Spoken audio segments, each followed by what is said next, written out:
Hi, everybody. Good evening. We are back. Appreciate you bearing with us. I'm Bill Noble, your host, joined by the Token Metrics crew, Forrest, Ian, and Jad. We are now going to go through the next group of details on Token Metrics 2.0. But let me give you a summary of what my colleague Jad talked about previously. We have something on our technical analysis tab for each coin called the Visual Trends Indicator. What this does is it follows the trend, helps you get in early, uses machine learning and AI to eliminate false signals, which helps keep you in the trade when it's pumping, but also has the ability to get you out quickly before the really big dumps. Okay? If you look at, say, the P&L that we generate, which we show on the site, or the returns rather, not investment advice, but the machine learning and this combination of trend following and, believe it or not, like volatility and all these different factors give you a way to follow trends, get in and out, okay, efficiently without too much emotion. I know we can't take all the emotion out of crypto, but we can take some of it out. Now, if we're going to go to the next thing, Jad, our financial engineer, Jad, welcome back. Okay, if we're sharing my screen, we're looking at the Kraken Exchange Daily Index portfolio. So we have portfolios for a day, a week, a month, across a wide variety of exchanges. So what Jad's going to do is he's going to tell us two things. He's going to tell us about the new grading system that we use to pick the coins that go into portfolios, and maybe he can give us a little bit of portfolio analysis about how we sort of generate it. So Jad, take it away on the new Token Metrics grading system. Yes, Bill, thanks. So like you said, we have these already made portfolios on our website, depending on what rebalancing period, either daily, weekly, monthly, and on what exchange you'd like. And the nice thing about these portfolios is that not only it is using a quantitative model to build this portfolio, and when you're using quantitative model, it will usually try to maximize the risk-reward ratio. Basically, you want to be diversified while getting exposure to big upside. But the nice thing here is that our quantitative model takes into account additional features like the TM grade when we are constructing the portfolio. And this TM grade is a grade from 0 to 100 that is built using machine learning and takes into account over 50 different quantitative metrics to be able to tell when a coin is about to break out and have a huge run, or when it's about to go down in price, so that a high-graded coin will likely be included into our portfolio with a significant weight so that we can be exposed to the upside. All right, so the best story about the portfolios, and the way I like to use this, is I love to see what's in the portfolios, okay, and what stays in the portfolios. Like, we were able to capture Solana from the beginning, right, Jed? Yep. Because Solana appeared in the daily index every single day for like 2 months. So we were able to catch Solana using both the token metrics grade and this whole idea of a portfolio. Now, if you're seeing my screen right now, and we'll go into more detail later, but currently the day trading portfolio seems to favor interoperability, right? There's REN, the bridge between Polkadot and Ethereum. Solana, a layer 1, is in there. And Cosmos and Tezos could also be in that layer 1 interoperability theme. So if the legacy world can calm down, these are coins to keep on your watch list. Now, speaking of watch lists, stop sharing my screen, and I'm going to bring in, Ian Bellina.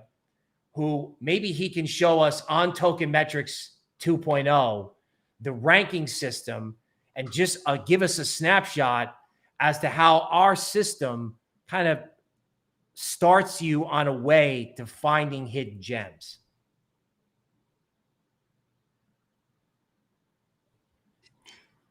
All right. So I guess we don't have Ian Bellina right this second. So I'm going to move to a different slide. I'm going to bring up my screen. We have a new feature. If you're looking at my PowerPoint, we're looking at sentiment. So our machine learning guys, and I don't even know. I want Jad to talk about it, but it's incredibly both amazing and complex. We're tracking Twitter, Reddit, and Telegram, and the activity in those social media platforms to try to figure out whether people are really bullish or bearish about a particular coin. So it looks like OKB and Avalanche are at the top of the list for very positive coins. Now, I know one big YouTuber was really on Avalanche, so that's not a surprise. And I know that's a really enthusiastic community. And don't worry, we'll have charts and the market update from me and Forrest coming up soon. But for our machine learning guys, hit that like button. Yesterday we got 500. Today we're trying to beat that. Normally we get 1,000. So we're trying to beat 500 likes. Now, Jad, can you tell us how you sift through all this data? Like, is it AI? Is it machine learning? Is it both? Like, how much work was involved? Like, did it take hours, months? I mean, how hard did you have to work to do this? Oh, yeah. Sentiment is a very, very big project because you have a lot of unstructured data like tweets and Telegram chats and all these type of things. So you really need to gather as much data as you want, let's say over 1 million tweets. And then you need to start processing this data, pre-processing, cleaning it up, seeing which Twitter accounts are more important than others, which tweets are getting more likes, more retweets, and stuff like that, because you can really see the power of using machine learning on this type of data. Because if you just have a good machine learning model that can read Elon Musk's tweet, you can really see that these data sets can have a huge, at least short-term impact on prices. All right, so let's recap. We've got a way to find trends that you can get on for big and small coins. Because by the way, if there's more than a certain amount of data, the visual trends indicator and the TM grades are available for, thousands of cryptos. So we've got a new way to look at charts. We've got a new way to look at quantitative math without you having to do the math.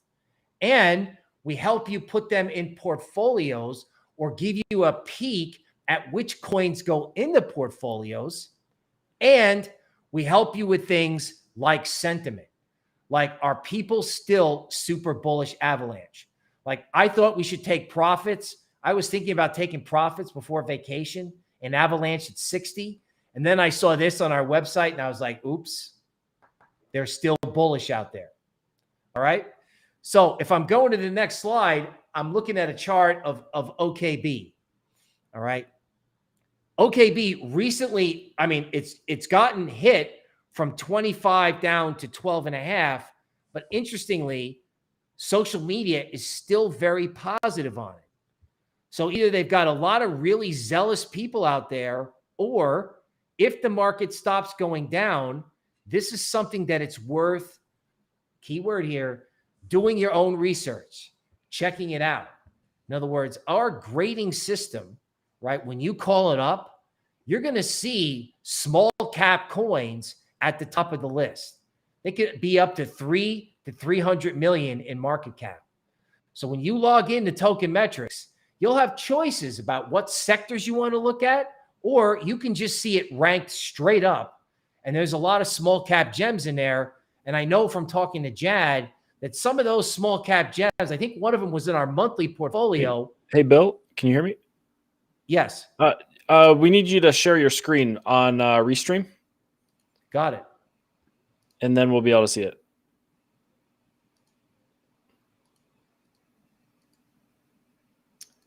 All right, folks, it's live TV and we're having fun. So here is the sentiment graph. There we go. All right. Appreciate you staying with us. Thank you, Forrest. Okay. OKB, okay, has a high sentiment grade, followed by Avalanche and Polkadot. Okay. Interoperability. So we're giving you the sentiment, we're giving you the grades. And then if you look at the OKB chart, interestingly, how after it got hammered right down around 10, been a big green reversal candle and it came back. Now, I'm far from an expert on this coin, but I find it really interesting that if legacy markets can stabilize, okay, this could be an interesting coin to look at. More importantly, you can check sentiment on various coins and see which ones have the most positive view, okay? So if I go back a slide and I see that Avalanche is the second most positive coin, I consider taking profits in that around 56, and it turned around and went to 73, sort of in my face, right? And now that I have this tool, okay, I'll be a little bit more careful before I get in the way of something that's really, really trending higher. Now, let's switch over to what I know you've been waiting for, the market update. Let's begin with Ethereum. Price action, a little bit of a bummer.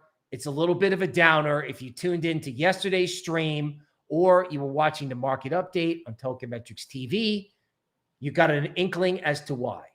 Let me summarize it. There's trouble in the legacy world. A big company called Evergrande has $300 billion worth of debt. Okay, they were borrowing money from the bond market and using it to pay dividends to stockholders. In other words, it's a questionably run company, and all that debt they may default on it. So it's causing stocks to go down. It's causing a lot of problems. And now in Ethereum, okay, the 21-day moving average is crossing below the 50-day moving average. This is a sign, along with our visual trends indicator, which you can see if you join up on our website, is telling us that Ethereum probably is going to go, I don't know, 26 to 2,500 at least. It may not do it today because today's like a fear day. We may be alternating between, everything is terrible and everything is fine. For the moment, the moving average crossover in Ethereum is not positive and could lead to more downside. Now, in Bitcoin, it's the same thing.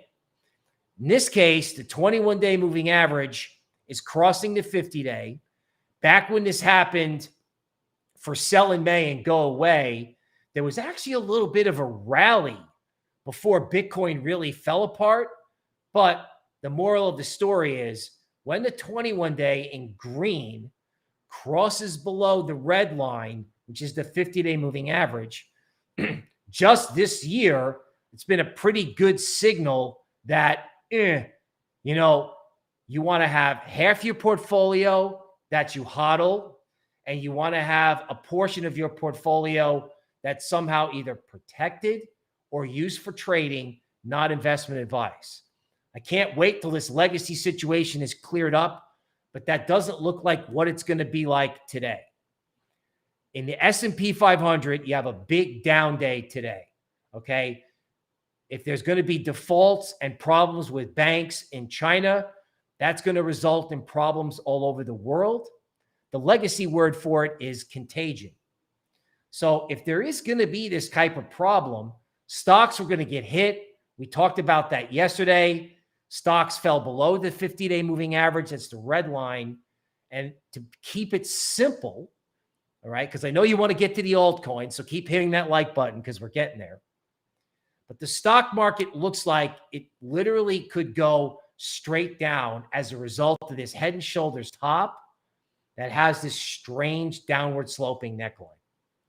So if, keyword, because Stocks have this habit of going down and bouncing back.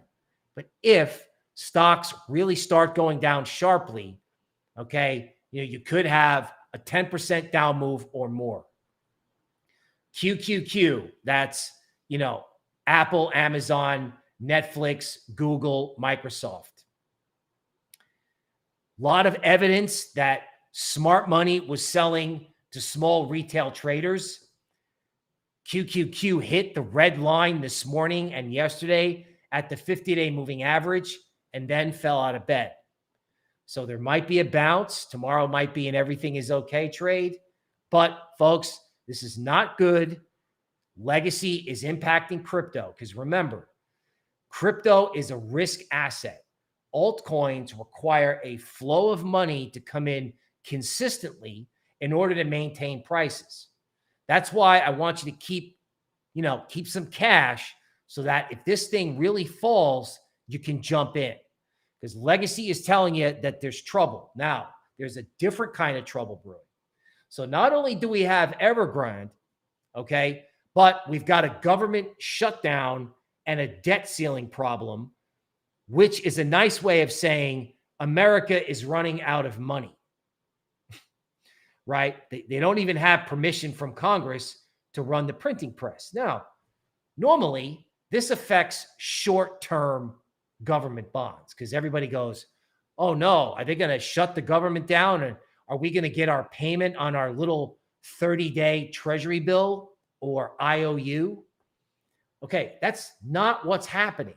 What's happening is long-term bonds, 30-year bonds, the interest rate is rising.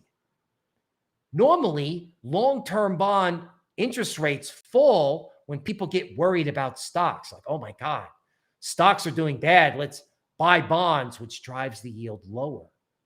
Those three big green candles that look like they came out of an altcoin, that's the interest rate that people are charging America for a 30-year loan.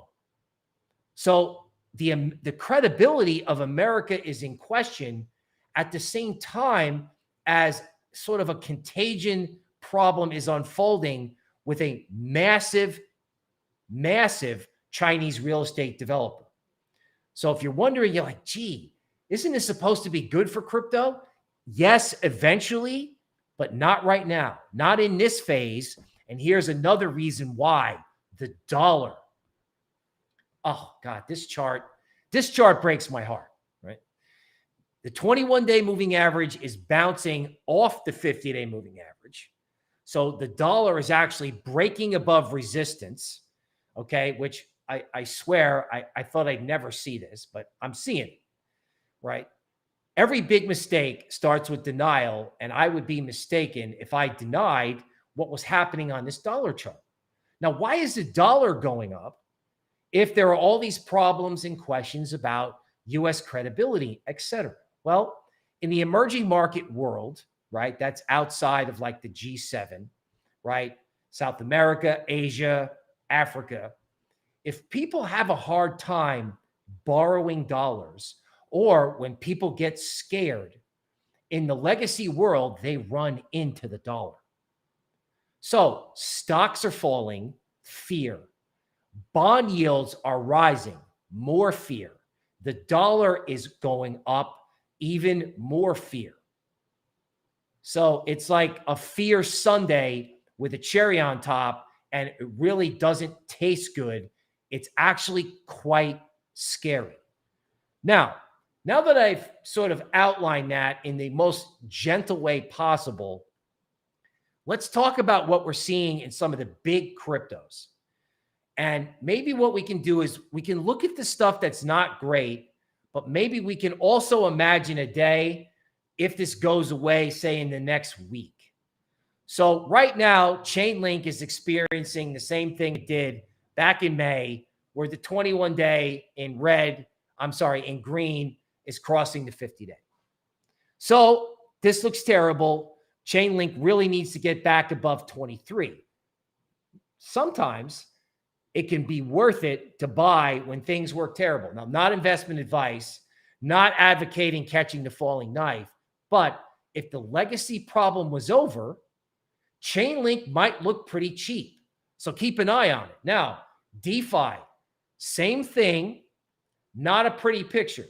When these moving averages cross over, actually from May, the big move actually occurred before they crossed. And we're in that sort of danger zone right now. That said, so it's DeFi danger.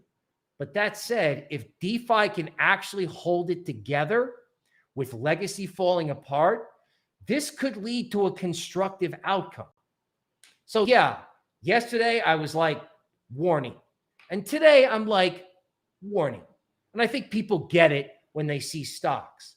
And obviously this is not good for crypto, but you want to be careful not to get, I don't know, too afraid. You want to stay balanced. Because if DeFi turns around, it could go back up, but it's still in the danger zone. Okay, Polkadot. The Polkadot chart from both a moving average and a support perspective looks better than other charts, I have to be honest, right? Which is why the Polkadot narrative is in a lot of our portfolios, and it has a decent token metrics grade in that universe, particularly REN. I don't want to see Polkadot trade below $25. I kind of hope it doesn't do that. So if 25 holds, you can hold out some hope for Polkadot. Now, if Polkadot breaks below 25, this is the reason why I want you to have cash on hand, because it could wick down, or as I hinted at yesterday, the market could go down for the entire month of October. So keep an eye on 25 in Polkadot. Now, Phantom, which has a very high TM grade, by the way, that's how I flagged it and looked at the chart. Phantom is a double-edged sword. It can't get back above its 21-day moving average. That's the green line. But it's holding support at $1.06. So it's interesting that something that's got a good TM grade is actually holding its ground. So this is a way that I use token metrics, right? I look at the portfolio, and now I'm getting more active filtering by sectors, like what's going on in layer one. Oh, look, Phantom, a layer one solution, has a token metrics grade that's like 75 or higher when most of them have like 20. And then I take a look at the chart. So this is an example of how I can do research, and so can you, right? Now, Olympus DAO, I believe, is this coin, OHM. OHM shows up as a highly graded coin on Token Metrics 2.0. Very interesting that if the market were to go up, that's a big if, but if it did go up, this thing's been accumulating in this like little ramp takeoff. This looks like Algorand before it moved. Now, I'm not advocating one way or the other, but I am telling you that token metrics grades can help lead you to charts or other research so that you can have the power of a larger research group in your hands. Now, DYDX. Wow. This is like the mother of all coins. We could have a DYDX live stream. I am proud to say that Token Metrics last year issued a report on DYDX and how revolutionary the technology could be. So let's talk about this from two angles. One, DYDX went from 12 to 22 in like a matter of a day and a half. So 22 seems like a really big resistance point. If DYDX goes crazy, it could go to 43. I think the bigger point about this coin is that right now it's trading more volume than Coinbase and Uniswap. Now think about this for a second. We had this question yesterday and we got asked for a clarification. So let's see if I can help out. People use derivatives exchanges to do two things. They use it to get long and they use it to make short bets. And they can use leverage, okay? So whatever amount of money you deposit, you can actually trade as if you were using 1 times, 2 times, 5 times, 10 times the amount of money.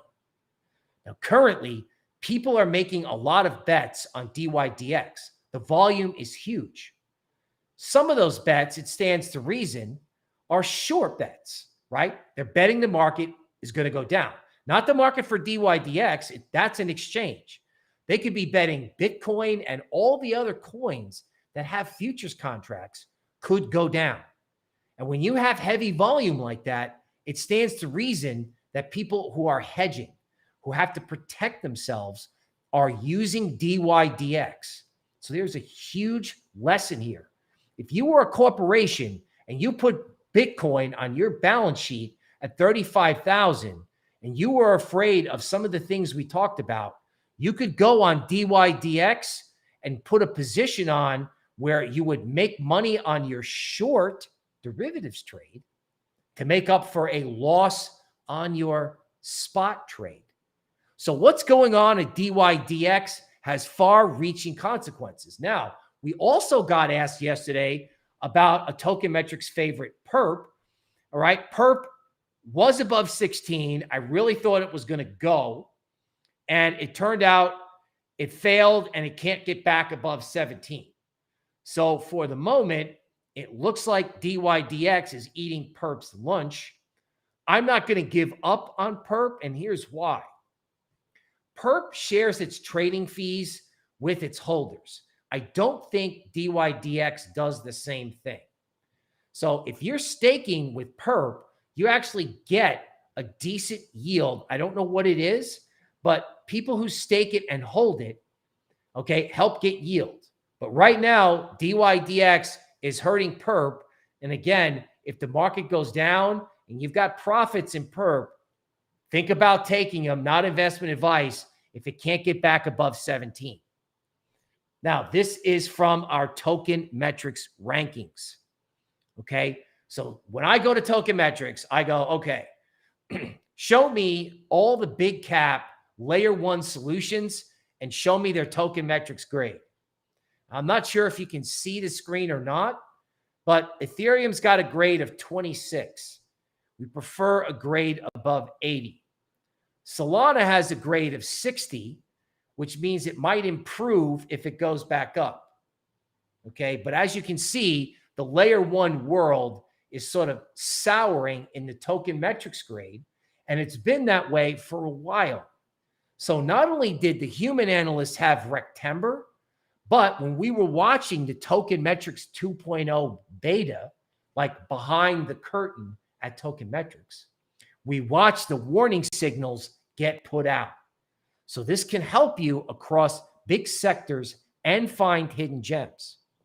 Okay, now another interesting thing in DeFi. So this table of numbers is big cap DeFi, and I'm noticing that Terra Luna is hanging tough with a Token Metrics grade of 77. That said, internally, we kind of have a rule that when something falls below 80, we take profits. All right. So let's take a look at Luna. Luna is sitting on its 21-day moving average at 35. Luna could turn around and ramp to either 46 or 53.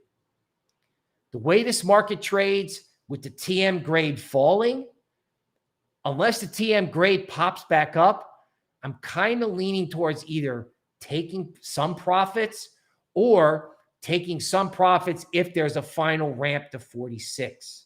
So this is an example of how to use a chart and Token Metrics together. Now, Kraken, we talked about this earlier, just an example, Ren and Solana in the portfolio. Okay. AVAX.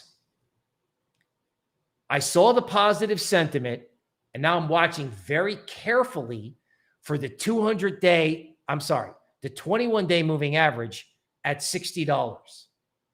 So there's positive sentiment, big YouTubers like this, and there's support at 60. So I'm not going to make the same mistake twice. I'm going to give this the benefit of the doubt, because if the world doesn't end tomorrow, all right, AVAX could bounce. So whereas before I was like, yeah, this is done. It hit 73. It may be over. It may not be. So these big YouTubers who like this, They may have a point, and there may be buyers on dips. Now, Solana, okay, the trade that we love to love at Token Metrics on the way up. We thought 125 was support. It hit 125. It went back to resistance, a fib line at 150, and came off. So how do you play this? Well, Solana has a TM grade of around 60, and that doesn't necessarily make me want to rush in and buy the dip.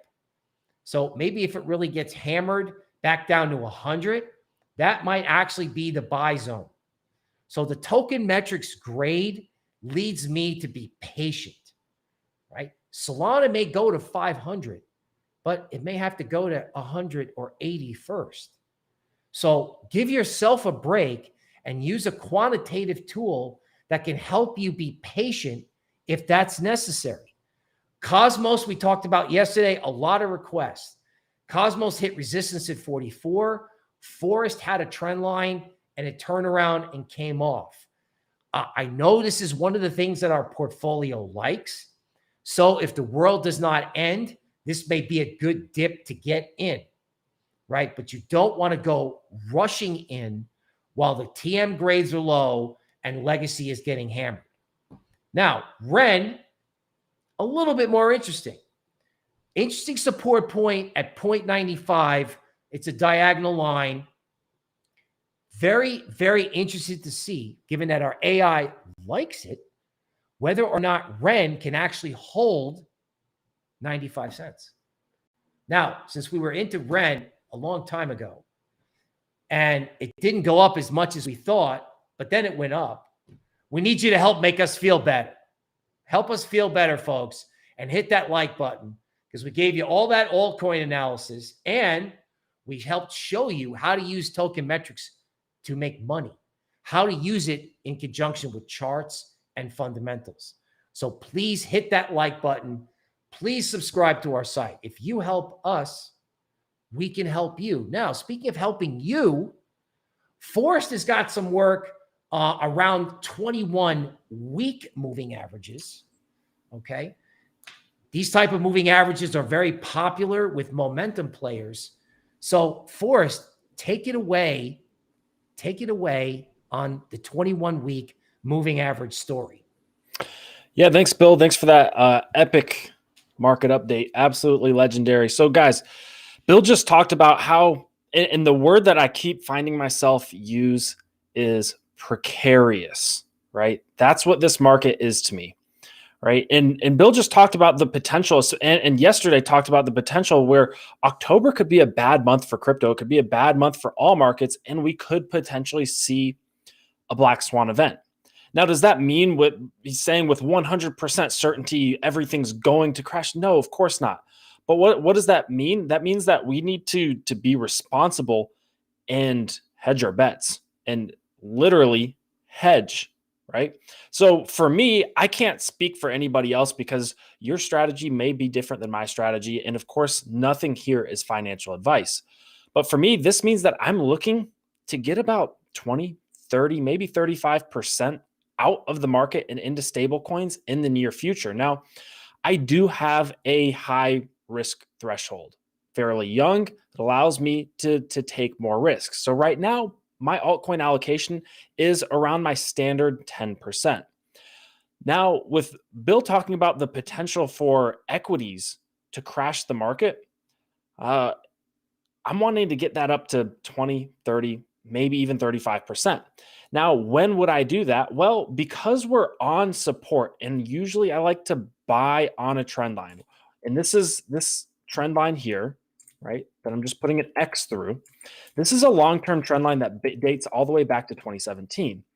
So I'm being a little bit patient. I already have 10% in stable coins, and I'd like to hopefully see a move up into this bullish territory, right? I've carved out 3 territories here, this bullish territory, to start taking some profits along the way. And obviously, a lot of my cryptocurrency portfolio is in altcoins, but we're using Bitcoin as a proxy for the market because when Bitcoin goes up, usually the rest of the market goes up, and vice versa. When Bitcoin goes down, usually crashes the rest of the market as well. So I'm going to be looking for some opportunities, especially if we get to this key resistance here between 58.5 thousand and 60,000, to really start taking some profits, right?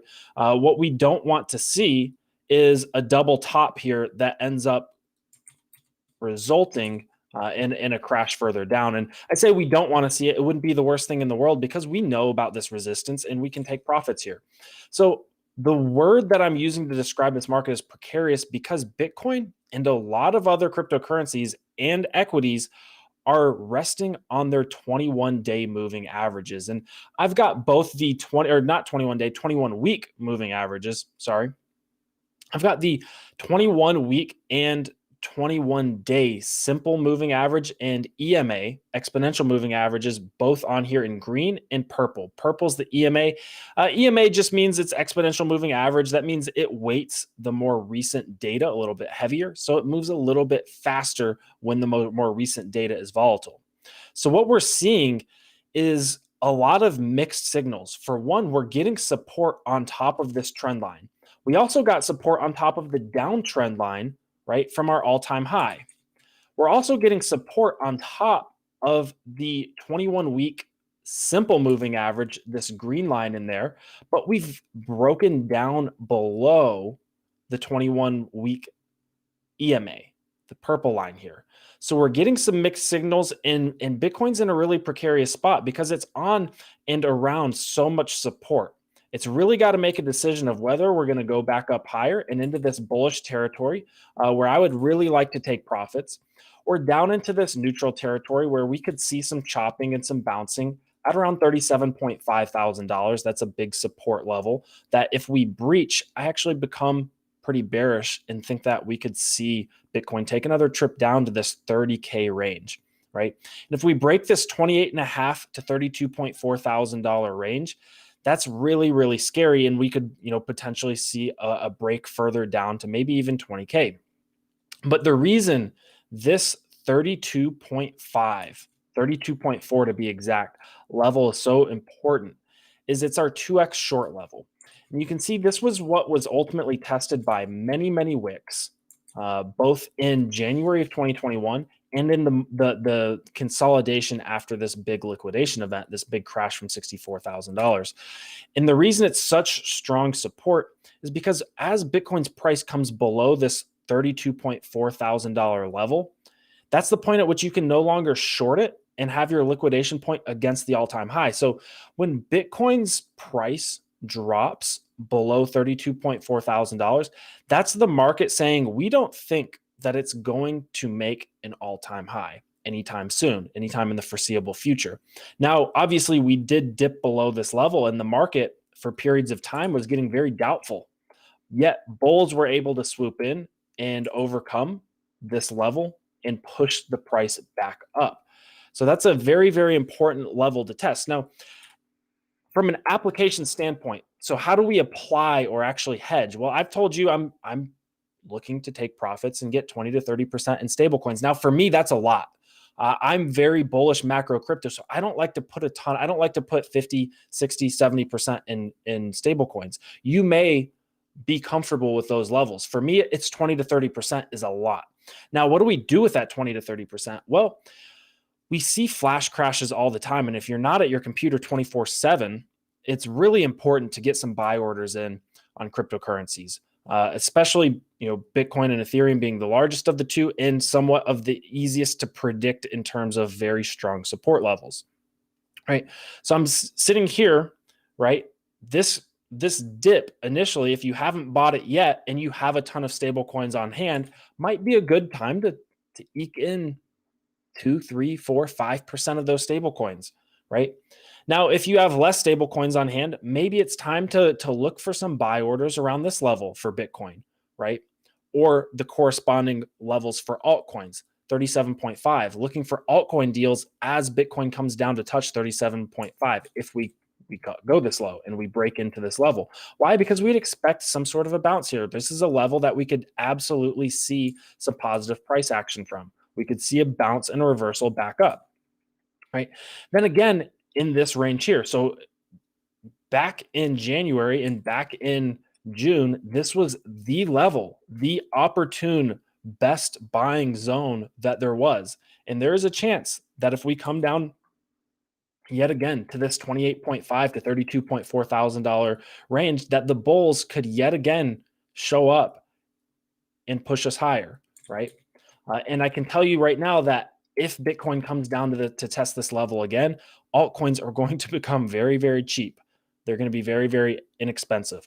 Now, I briefly want to touch on two other things. One is just showing you guys that Ethereum, again, on finding support on its 21-week moving average and 21-week EMA.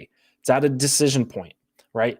And I don't jump into the legacy markets very often, but S&P 500 taking a trip down to its 21-week EMA and 21-week simple moving average for the first time in quite a while.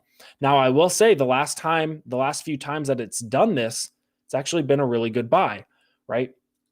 Until you go back to a black swan event, in which case it crashed right through and the buy the dip was all the way at the bottom, right? And that crashed all markets. The other thing I want to touch on, because we're getting to that time of year, we're in Q4, or we're getting to Q4 very, very soon.